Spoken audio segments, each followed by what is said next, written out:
ఏంట్రా నీ ఏడుస్తున్నావు? ఏమీ లేదు. చీర గురించి, దాని విలువ గురించి చాలా బాగా చెప్పావు.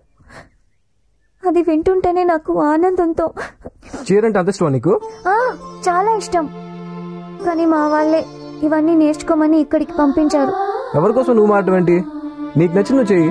అసలు నన్ను అడిగితే నువ్వు ఫస్ట్ లో వచ్చినప్పుడు ఎలా ఉన్నావో అలాగే బాగుంటావు. మాట్లాడవే. నాకేది ఇష్టమో నీకు అదే నచ్చింది, అందుకే నువ్వంటే నాకు ఇష్టం.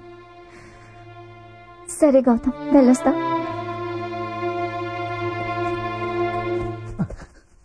నీ మల్లీశ్వరి ఏముంటుందిరా? అరే నా పాట నచ్చింది, నా మాట నచ్చింది, నేను నచ్చానంటరా. నువ్వేమన్నా? ఏమనలేదురా.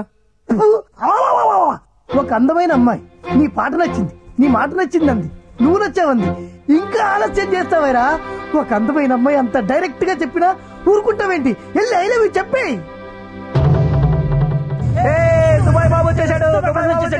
ఏంట్రా సెంట్రాజు, బాగున్నావా? బాగున్నాను బాసు. అయ్య బాబాయ్, ఇవన్నీ నాకే. నీకు కాదురా ఎదవా, మన రాణికి. రాణికా? దేనికి? దేనికేంట్రా, రాణికి మనకి పెళ్ళవుద్ది కదా, మనకి బోల్డ్ అంత కట్నం తెత్తది. మనం ఈ మాత్రం కూడా చెప్పితే ఏం బాగుండదు చెప్పు. బాగుండదులే, నువ్వు తెచ్చావు కరెక్టే, కానీ పూచుకుంటాక తను ఉండాలి కదా. రాణి లేదా? ఎక్కడికి వెళ్ళిందిరా?